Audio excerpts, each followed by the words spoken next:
صحابہ سے. کتنی عظیم شخصیتیں انسان کی گزر چکی ہیں جن کا قرآن میں ذکر ہے, جن کا نہیں بھی ذکر. کتنی اچھائی ہے انسانیت میں, آج بھی کتنی اچھائی ہے. ان سب کے ساتھ ان سب کا تعارف کرانے کے بعد اللہ تعالیٰ نے پھر فرشتوں کو کہا, میں تمہیں کہا نہیں تھا کہ میں انی اعلم غیب السماوات والارض, کہ میں زمین آسمان زمین کی اندیکھی چیزوں کو بھی جانتا ہوں. واعلم ما تبدون, اور میں یہ بھی جانتا ہوں کہ تم کیا بات ظاہر کرتے ہو. وما کنتم تکتمون, اور کیا بات تم اپنے اندر چھپائے ہوئے تھے. آج اس چھپائے ہوئے کی طرف آتے ہیں. تو یہ سین تو آپ کو سمجھ آ گیا نا کہ یہ پیش کی گئی اور ہمیں سمجھا دیا گیا. اچھا, اب سارے فرشتوں کو پتا چل گیا کہ کیوں اس چوائس کو کیا گیا تھا. یہ چوائس واقعی صحیح تھی, یہاں تک کہ یہ فرشتے بھی مان گئے کہ یہ چوائس غلط نہیں تھی, یا ان کو جو سمجھ بات نہیں آ رہی تھی وہ اب سمجھ میں آ گئی یہ ڈیمونسٹریشن کے بعد. اللہ تعالیٰ نے ایک بہت اشارے سے بات کی, میں یہ بھی جانتا ہوں کہ تم کیا ظاہر کرتے ہو اور کیا چھپاتے ہو. اب فرشتے سوچ رہے ہوں گے ہم کیا چھپاتے ہیں, ہم نے تو ابھی کچھ چھپایا نہیں اپنے رب سے. ہمارے جو آتی ہے ہمارے اندر جو سوال آتا ہے ہم فوراً ظاہر کر دیتے ہیں. فرشتے تو نیت نہیں چھپاتے, لیکن انہیں اس بات کا بھی اندازہ نہیں تھا کہ ان کے اندر جس کو پروموٹ کیا گیا ہے, جن کے رتبے سے آگے ابلیس, وہ اپنے اندر کچھ چھپا رہا ہے اور وہ ان کے اندر چھپا ہوا ہے. تو جب اللہ تعالیٰ نے کہا نا میں جو ظاہر کرتے ہو وہ بھی جانتا ہوں اور جو چھپا رہے ہو وہ بھی جانتا ہوں, اس میں اشارہ ایکچولی ابلیس کی طرف تھا, جس نے یہ ساری ڈیمونسٹریشن دیکھی اور سارے فرشتے مانگے کہ یہ واقعی صحیح چوائس ہے, لیکن اس وقت بھی وہ خاموش رہا, اس نے کچھ نہیں کہا اس وقت تک. وہ اندر ہی اندر کوڑ رہا ہے کہ یہ ہو کیا رہا ہے. اس کی ایک توقع تھی کہ زمین میں پروموشن ملنے والی ہے, وہ مجھے ملے گی, یہ رتبہ خلیفہ کا رتبہ مجھے ملے گا. اللہ نے اناؤنس کر دیا خلیفہ, اس کے ذہن میں ہوگا میں ہوں گا. پھر کہا کہ نہیں یہ مٹی کا بنا ہوا ہے, پھر اس کی تصفیہ کی ہے, اس میں روح ڈالی ہے اور اس کو تم نے سب نے سجدہ کرنا ہے. اب وہ اندر ہی اندر کوڑ رہا ہے اور مزید, لیکن وہ کچھ کہہ نہیں رہا, ابھی تک اس نے کچھ کہا نہیں ہے. پھر جب آخر میں آدم علیہ السلام کو, اس انسانیت میں سے آدم علیہ السلام کی روح کو جب چنا گیا اور ان کو اس جسم میں ڈالا گیا, تخلیق مکمل ہو گئی, یہ پروجیکٹ مکمل ہو گیا. اب دوبارہ حکم کو ریپیٹ کیا کہ اب سجدہ کرو. تو یہاں سے بات نکل رہی ہے ثم قلنا للملائکۃ اسجدوا لآدم فسجدوا الا ابلیس, پھر ہم نے فرشتوں سے کہا کہ آدم کو سجدہ کرو, تو تمام نے سجدہ کیا سوائے ابلیس کے. اب ابلیس نے اپنے اصل رنگ دکھایا, اس وقت تک نہیں دکھائے تھے. اور یہ پھر ابلیس کی ہم نے کل ایک خصوصیت ابلیس کی ہم نے نکالی تھی, جو کوالٹی وہ ہم میں ڈالنا چاہتا ہے, وہ یہ کہ حقیقت کے کئی پہلو ہوتے ہیں, لیکن وہ اس حقیقت کا ایک پہلو لے کے باقی سب کو اوائڈ کر کے اپنی رائے پہ اکڑا رہتا ہے, رائٹ. اور یہی انسان کے ساتھ وہ کرتا ہے کہ انسان کو ہر چیز دیکھنے کے بجائے اس کو ایک چیز نظر آ رہی ہے, اس کی بنیاد پہ وہ کہتا ہے نا انصافی ہے, باقی سب سے وہ اپنے آپ کو بلائنڈ کر لیتا ہے کہ میں نے نہیں سننا, مجھے نہیں سننی ہے بکواس, جو ہے وہ ہے, رائٹ. اکڑ جاتا ہے انسان. تو یہ ابلیس کی سنت ہے. آج ابلیس کی دوسری سنت وہ کیا ہے؟ دل میں بات تھی, اس کو بھی کھٹک تھی کہ یہ کیا مٹی کی مخلوق, اس میں کیا خصوصیت ہے, اور یہی بات فرشتوں میں بھی آئی. لیکن فرشتوں کا رویہ کیا ہے؟ جو بات سمجھ نہ آئے وہ پوچھ لو. ابلیس کا رویہ کیا ہے؟ جو بات سمجھ نہ آئے, جو بات صحیح نہ لگے, اس کو اندر ہی اندر رکھو, کرتے رہو. وہ اتنی سی چیز ہوگی اس کو اردو میں بات کا بدنگڑ کہتے ہیں, اور انگلش میں ایک فریز ہے making a mountain out of a molehill, یعنی اتنا چھوٹا سا مٹی کا پہاڑ بنا دو, ہاں اس ذرے سے پہاڑ بنا دو. اس کے دل کے اندر, اس کی شخصیت کے اندر ایک بڑا پہاڑ بن رہا ہے, اور وہ بڑھتا ہی چلا جا رہا ہے. اور وہ جب پہاڑ اتنا بڑا ہو جاتا ہے نا انسان کی سوچ کے اندر, وہ نیگیٹو چیز, جس طرح ایک کینسر پھیلتا ہے, جس طرح ایک وائرس پھیلتا ہے, جب وہ پھیل جائے انسان کے ذہن کے اندر, تو اس کو اس کے علاوہ کوئی ریالٹی, کوئی حقیقت نظر نہیں آتی. پھر وہ تمام باقی حقیقتوں سے بلائنڈ ہو جاتا ہے. ابلیس اب اس وقت تک اندھا ہو چکا ہے, اس کو اور کچھ نظر ہی نہیں آ رہا. اس نے اپنے اندر ہی اندر یہ بات رکھی, اور اندر رکھ کے اس کو کیوں چوز کیا گیا, اس میں کیا ہے, جواب تو مل چکا ہے, لیکن اپنے ذہن میں اس کا تو کوئی, اس کی کوئی توقع نہیں بنتی ہے, تو مٹی کا بنا ہوا ہے, اس میں کیا ہے, اس میں کیا خاصیت ہے.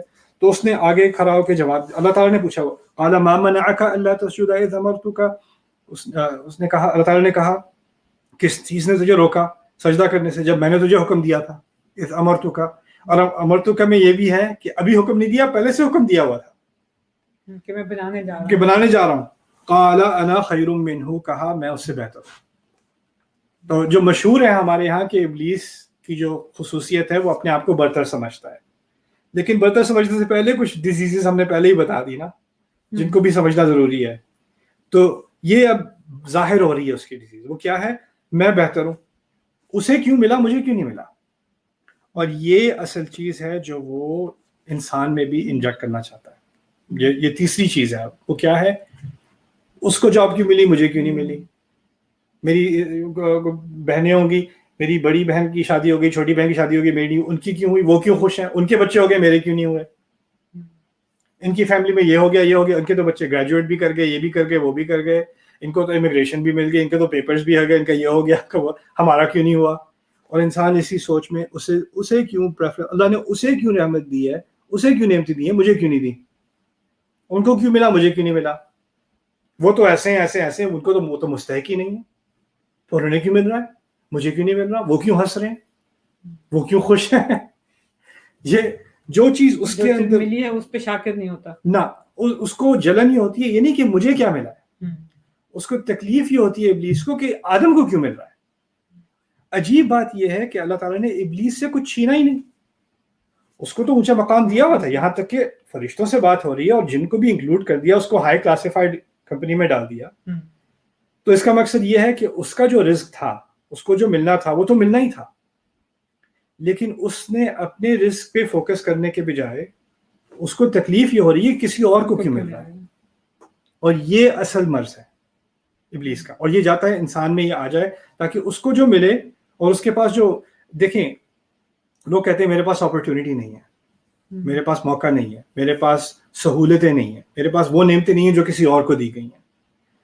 بالکل ٹھیک ہے، آپ کو وہ ہائٹ نہیں دی گئی جو کسی اور کو دی گئی، آپ کو وہ رنگت نہیں دی گئی جو کسی اور کو دی گئی، آپ کو وہ ایجوکیشن نہیں دی گئی، وہ فائنینسز نہیں دی گئے، وہ ویلتھی فیملی نہیں دی گئی، آپ کو وہ بیک گراؤنڈ نہیں دیا گیا، آپ کو آپ کی پیدائش اس ماحول میں ہوئی، اس سوسائٹی میں ہوئی، آپ کو کافی ساری چیزیں آپ کو بلاک کر دی ہیں. ٹھیک ہے، ماننے کی بات ہے کہ ہر انسان کو ایکول لائف نہیں دی گئی، ٹھیک ہے.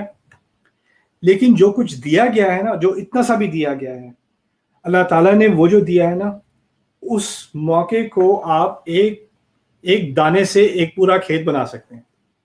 اللہ تعالیٰ نے آپ کو موقع دیے ہیں جو جتنا بھی چھوٹا ہو اس سے بڑی چیز اکمپلش ہو سکتی ہے. اب اس کی مثال آپ یہ دیکھیں کہ جب جن انبیاء کو اللہ تعالیٰ نے چنا ہے، جن کا دنیا پہ ابھی تک اثر ہے، ان کے پاس دنیا میں کیا تھا، ان کی زندگی میں ان کے پاس تھا کیا. ابراہیم علیہ السلام کے پاس کون سے موقع ہیں؟ گھر سے نکالے جا رہے ہیں ٹینیج عمر میں، جہاں جا کے سیٹل ہوئے وہاں آگ میں پھینکے جا رہے ہیں، رائٹ. کیا اپرچونیٹیز ہیں ان کے پاس. اللہ تعالیٰ آپ کے پاس کم سے کم موقع بھی ہونا، اس کو اگر آپ پوری طرح یوز کریں گے تو آپ کو نہیں معلوم کہ کون سے برکتوں کے دروازے کھلنے والے ہیں. لیکن انسان کیا کرتا ہے، وہ کمپیریزن میں اپنی زندگی گزار لیتا ہے. اپنے بارے میں تو سوچنا ہی نہیں ہے، اپنے بارے میں سوچنا ہے تو کسی اور کے مقابلے میں سوچنا ہے ہمیشہ ہمیشہ. یہ ابلیس کی ایک لعنت ہے جو اس نے انسان کے اندر ڈالنے کی کوشش کی ہے. تو وہ کہتا ہے انا خیر منہ، میں اس سے بہتر ہوں. کہنے کا مقصد کیا ہے؟ مجھے چننا چاہیے تھا. میں اور سجدہ کرنے کا مقصد کیا ہے؟ سجدہ نہ آدم علیہ السلام کی عبادت تھوڑی کروانی ہے. سجدے کا مقصد ہے کہ اللہ تعالیٰ نے ایک عظیم مخلوق بنائی ہے. اللہ تعالیٰ کی عظمت مانو کہ کیا عظیم چیز اللہ تعالیٰ نے بنائی ہے. جب یہ کہتا ہے کہ میں بہتر ہوں تو وہ کہنا یہ چاہ رہا ہے کہ اللہ تعالیٰ عظیم وہ ہو نہ ہو، میں اس سے زیادہ عظیم ہوں. اگر اس کی اتنی بڑائی ماننی چاہیے تو میں تو اس سے پہلے ڈیزرو کرتا ہوں، میری سینیورٹی بھی ہے. انا خیر منہ خلقتنی من نار وخلقتہ من طین، مجھے آپ نے آگ سے بنایا، اس کو تو بس مٹی سے بنایا ہے. اور یہاں بھی بڑی فلسفی بات ہے، لیکن اس بات پہ اتفاق کرتے ہیں کہ اس نے آدم علیہ السلام کی ڈیفینیشن دی ہے اب اپنی طرف سے. اس کی اپنی طرف سے آدم علیہ السلام کی ڈیفینیشن یہ ہے کہ یہ مٹی کا بنا ہوا ہے. میں نے بار بار یہ بات سب کے سامنے، آپ کے سامنے بھی رکھی تھی کہ ہم 3 چیزوں کے بنے ہیں، مٹی، بیلنس اور روح. 3 چیزیں ہیں ہمارے اندر. ابلیس کیا چاہتا ہے کہ ہمیں دیکھا جائے کس نظر سے؟ صرف مٹی سے. مٹی سے مراد کیا ہے؟ ہماری ایک جانور ایگزسٹنس ہے. جانور مٹی کے بنے ہوتے ہیں. وہ اب اس کا یہ اس کے دماغ میں ہماری حیثیت اس سے زیادہ ہو ہی نہیں سکتی. اب اس کا مقصد یہ بن گیا، یہ مقاصد ہیں سارے ابلیس کے. جو فیلنگ اس کو آتی ہے وہ ہم میں ڈالنا چاہتا ہے، رائٹ. اندر ہی اندر کرتا ہے، وہ چاہتا ہے ہم بھی اندر ہی اندر کریں. اس کے دماغ میں کسی کے خلاف ہے، کچھ کہنا چاہیے، نہیں کہے گا، اندر ہی رکھے گا. پھر جب کسی کی بہتری ہوگی اس کو برا لگے گا, وہ چاہتا ہے ہمیں برا لگے کسی کے ساتھ کوئی اچھا ہو رہا ہے. ہمارے کلچرز میں کیا ہو گیا ہے اب کہ اگر کوئی کامیاب ہونے لگے فیملی میں, محلے میں, ملک میں, کوئی کسی بھی کامیابی پہ پہنچے, گریجویٹ ہو جائے, کسی کی پروموشن ہو جائے, کسی کے کوئی کامیابی آ جائے تو فوراً تنقید شروع, برائیاں, اور جیسے ہی وہ گرے گا, ناکام ہوگا, پھر اس کی اچھائیاں, پھر ٹھیک ہے, اب وہ ہم برابر ہو گئے. دیکھیے ماما, یہ ہوتا ہے نا لائف میں کہ آپ کے پاس دو طریقے ہیں لائف میں ایڈوانس کرنے کے. ایک ہے کہ میں یہاں نیچے ہوں, مجھے محنت کر کے وقت لگا کے اپنی کوتاہیوں کو دیکھ کے ان کو امپروو کرتے کرتے میں بہتری کی طرف آتا ہوں. ٹھیک ہے, اچھا اب میں بہتری کی طرف بڑھ رہا ہوں تو میرا فوکس اپنے اوپر ہے. لیکن اگر میں یہاں نیچے ہوں اور کوئی اور بہتری کی طرف بڑھ رہا ہے تو مجھے لگتا ہے یہ میں تو نیچے رہ گیا یار. اب میرے پاس دو آپشنز ہیں, یا تو میں بھی محنت کروں اور آگے بڑھوں, یا اگر میں نے محنت نہیں کرنی تو میں اپنے کامنٹس کے ذریعے اور اپنے تانوں کے ذریعے اور اپنی جیلسی کے ذریعے اس کو کھینچ کے کسی طرح نیچے لے آؤں, پھر میں دوبارہ برابر لگوں گا, پھر مجھے کمتری کا احساس نہیں ہوگا. رائٹ, تو یہی انسان کی ایک فلسفہ بن جاتا ہے ابلیس کی طرح, کسی طرح اس کو نیچے کھینچ دو. اور مجھے کچھ کرنے کی ضرورت نہیں ہے اپنے آپ کو امپروو کرنے میں, اس کو اپنی اندر کوئی کوتاہی نظر ہی نہیں آتی. میرے دل میں خیال تھا, میں نے کہا نہیں پہلے, نہیں یہ نہیں کہا, اور پھر بھڑک اٹھا نا, تو اللہ پہ پہلے سے الزام لگا دیا مجھے تو آگ سے بنایا ہے. اس میں کچھ علماء نے اشارہ یہ بھی نکالا ہے کہ آگ سے بنا ہوا, اس کا مطلب غصہ تو ہے میرے اندر, میں کہوں گا آپ ہی نے تو ڈالا ہے غصہ, میں نے تھوڑی کیا ہے. یہ کیا مٹی کی چیز بنا کے میرے سامنے رکھ دی, خلقتہ من طین. تو یہ چیزیں ابلیس کے بارے میں سمجھنے کی ضرورت ہے. کیوں؟ کیونکہ یہ تمام خصوصیات ابلیس کی وہ چاہتا ہے کہ ہمارے اندر آ جائیں, کہ ہم جسٹیفائی کریں اپنے آپ کو. آخری چیز آج کے لیے, کیونکہ آج لمبا ہو گیا, لیکن میں چاہتا ہوں کہ ایک آخری چیز ابلیس کے بارے میں, پھر آگے چلیں گے. اور یہ سارا میں ابھی سوال کو نہیں بھولا, یہ سارا مقصد اسی سوال کا جواب ہے جو پہلے پوچھا گیا ہے. ٹھیک ہے, یہ سین جو ابھی ابلیس نے ریفیوزل کیا سجدے کا, اور آدم علیہ السلام وہاں کھڑے ہیں شوق میں کہ یہ ہو کیا رہا ہے میرے ساتھ, ان کی تمام اولاد بھی دیکھ رہی ہے, ہم بھی دیکھ رہے ہیں, اور ہم بھی دیکھ رہے ہیں کہ ابلیس نے ہم روح ہیں اس وقت, ایک ہی جسم جو ہے وہ مٹی کا بنا ہوا اس وقت تک, وہ آدم کا ہے, اس کو انہوں نے مٹی کا کہا. ابلیس اب ہمیں کنونس کرے گا اس دنیا میں کہ تمہاری تو روح نام کی کوئی چیز ہے ہی نہیں, جو انگلش میں کہتے ہیں یو اونلی لیو ونس, یعنی اس جسم کے لیے اس کو کھلاؤ پلاؤ, اس کو خوبصورت کرو, اس کے مزے کرو, یہی تمہاری زندگی ہے. اور وہ کیوں؟ اور جب انسان اس کو ایکسیپٹ کر لے گا تو اس نے ابلیس کی ڈیفینیشن ایکسیپٹ کر لی کہ میں بنا ہی مٹی کا ہوں, میری اس سے آگے کوئی حیثیت ہے ہی نہیں. تو یہ جو مٹیریلسٹ فلسفہ ہے, یا جو ایک طرح سے اسپرچویلٹی کے خلاف ہے, کہ یہ روح اور روحانیت اور یہ کیا چیزیں ہیں یار, یہ چیزیں تمہیں پیچھے لے کے جاتی ہیں.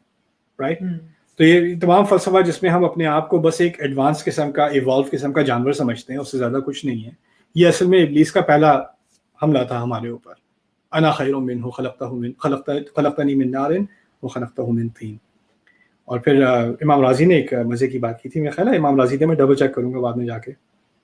وہ کہتے ہیں کہ مٹی اور آگ کا عجیب رشتہ ہے کہ جب آگ بڑھتی ہے تو اس پہ مٹی ڈالو تو آگ ختم ہو جاتی ہے. یعنی تین کے اندر ہی ابلیس کو کانکر کرنے کا عنصر تھا شروع سے ہی. اصل میں مٹی کی ایک طاقت یہ ہے, اور مٹی میں اگر آگ لگاؤ زیادہ تو مٹی پک جاتی ہے, اور اس کو کنسٹرکشن کے لیے بھی استعمال کر سکتے ہیں. یعنی آگ سے مٹی برباد ہونے کے بجائے آگ سے مٹی اور پکی ہو جاتی ہے, اس کو وہ برباد نہیں کر سکتی. وہ جتنا بھی ابلیس حملے کر لے, اگر مٹی کا صحیح استعمال کیا جائے تو وہ برباد نہیں ہوتی بلکہ اور استعمال میں آ جاتی ہے. رائٹ, تو یہ ہماری اس کی جو دشمنی ہے اس کی طرف بھی ایک بڑا خوبصورت اشارہ ہے ان الفاظ میں. انشاءاللہ اس کے بعد تھوڑی اور بات ہوگی. فرشتوں کے بارے میں بھی کچھ بات کر لی, ایک دو چیزیں رہ گئی ہیں جو بہت اہم ہے, پھر اس کے بعد آگے کہانی قصے میں چلیں گے انشاءاللہ.